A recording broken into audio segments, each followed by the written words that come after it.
Assalamualaikum warahmatullahi wabarakatuh. Jumpa lagi sahabat pendidikan semuanya. Kali ini saya ditemani dengan cucu saya ini. Ada Cici, ada Hana yang rajin menemani yang kakungnya dalam bincang santai atau obrolan santai, pemikiran santai, motivasi santai. Kita ngomong santai saja.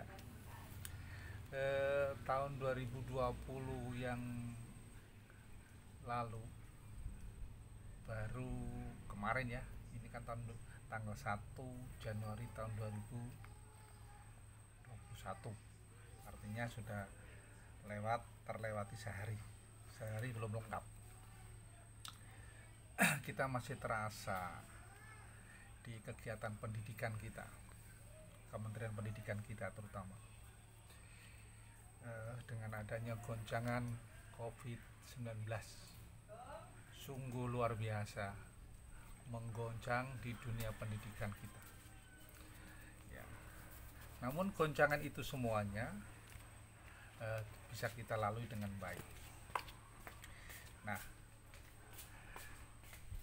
tahun 2021 ini Kementerian Pendidikan ada 7 program prioritas pendidikan yang hebat. 7 prioritas program pendidikan yang hebat. Ini sesuai dengan filsafat atau filosofi dari Merdeka Belajar yang diluncurkan oleh Pak Menteri atau Mas Menteri Nadiem Makarim. Nah,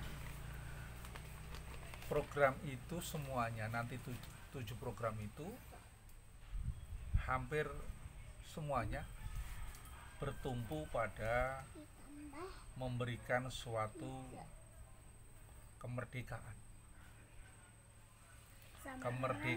bagi murid. Bagaimana murid belajar yang merasa happy, gembira, karena kemerdekaan ini dia akan belajar sesuai dengan perkembangan anak didik itu sendiri, karakteristik siswa itu sendiri, kondisi lingkungan itu sendiri, kondisi sekolah, ya happy. Kemudian yang kedua, merdeka bagi guru. Bagaimana guru mengajar itu sesuai dengan latar belakang pendidikannya, dia akan menyesuaikan bagaimana karakteristik siswanya, bagaimana karakteristik mata pelajarannya, bagaimana karakteristik lingkungannya, media belajarnya, semua bersatu padu ya dalam mewujudkan bagaimana siswa belajar dengan merdeka. Anak belajar dengan happy, senang, tidak takut, tidak terbullying. Nah, ini yang kedua. Kemudian merdeka bagi unit pendidikan, termasuk satuan pendidikan, bagaimana berimprovisasi menjadi satuan pendidikan berkualitas. Ya, dia mewujudkan memenuhi atau proses pemenuhan dari standar-standar yang ada di satuan pendidikan atau 8 standar nasional pendidikan. Sesuai dengan improvisasinya, sesuai dengan karakteristik sekolahnya, sehingga dia akan melejit maju menjadi sekolah yang berkualitas.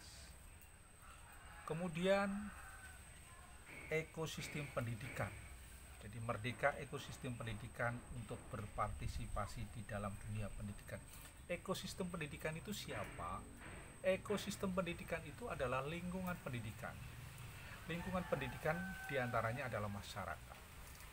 Masyarakat adalah salah satu faktor utama yang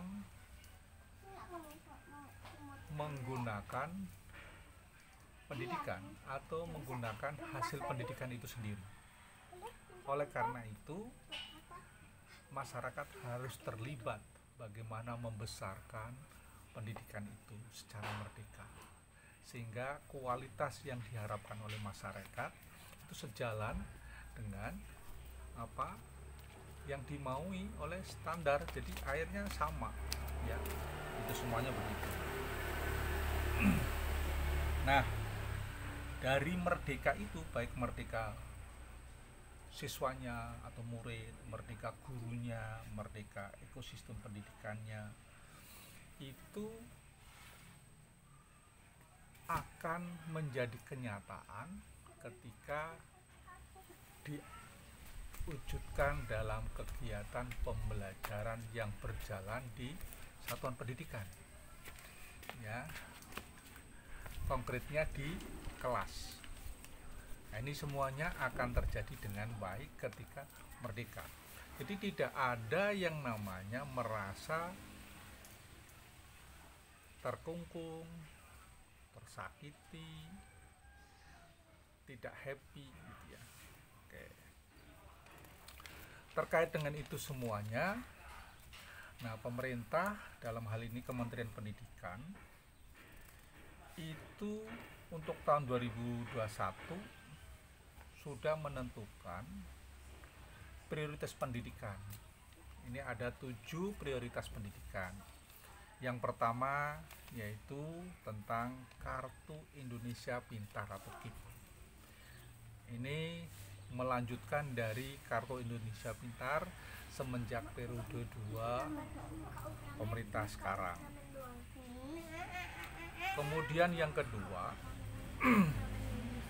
yaitu leksikografi, itu sebanyak 25.000 kata dan istilah baru, uji ya kemahiran berbahasa Indonesia dalam asesmen kompetensi minimal atau AKM, literasi yang diampu. Nah, literasi ini diampu oleh Badan Pengembangan dan Pembinaan. Ini yang sesuatu yang baru dan ini sesuai dengan jati diri bangsa kita ini. Kemudian yang ketiga, penyediaan peralatan TIK atau teknologi informasi komunikasi serta pendampingan daerah dan penguatan tata kelola, yang hal ini diampu oleh Dirjen Pendidikan Anak Usia Dini, Pendidikan Dasar dan Pendidikan Menengah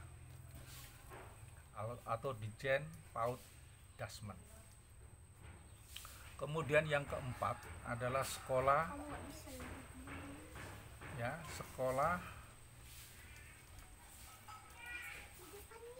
penggerak atau revitalisasi sekolah menengah kejuruan atau SMK, penguatan sumber daya manusia SDM di bidang vokasi serta bantuan operasional perguruan tinggi atau BOPTN. Jadi untuk perguruan tinggi negeri. Nah, vokasi ini diampu oleh Ditjen Pendidikan Vokasi. Kemudian yang kelima,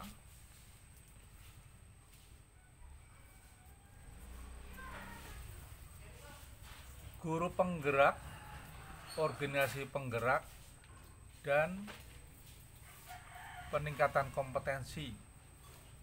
Nah, ini ditangani oleh Dirjen GTK. Saya ulangi lagi, guru penggerak, organisasi penggerak, dan peningkatan kompetensi guru dan tenaga kependidikan ini ditangani oleh Dirjen GTK. Kemudian yang keenam, BOPTN atau Bantuan Operasional Perguruan Tinggi Negeri, Satuan Kerja dan PTN, Badan Hukum dan Kerjasama, Magang Industri, ini merupakan kampus merdeka, ini ditangani oleh Ditjen Pendidikan Tinggi. Kemudian yang terakhir adalah pengembangan AKM dan pengembangan perbukuan nasional yang diampu oleh Badan Penelitian dan Pengembangan Perbukuan atau Balitbank dan Perbukuan. Ini mengacu pada standar global yaitu literasi dan numerasi. Sobat semuanya, ini seperti informasi yang memang penting banget untuk kita ketahui.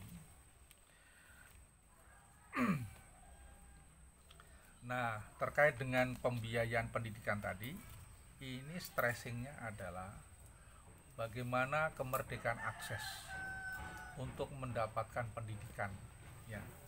Ini ya. Kemudian kalau digitalisasi sekolah, yaitu kemerdekaan murid untuk mendapatkan informasi dan konten yang setara untuk mendukung kegiatan pembelajaran para siswa.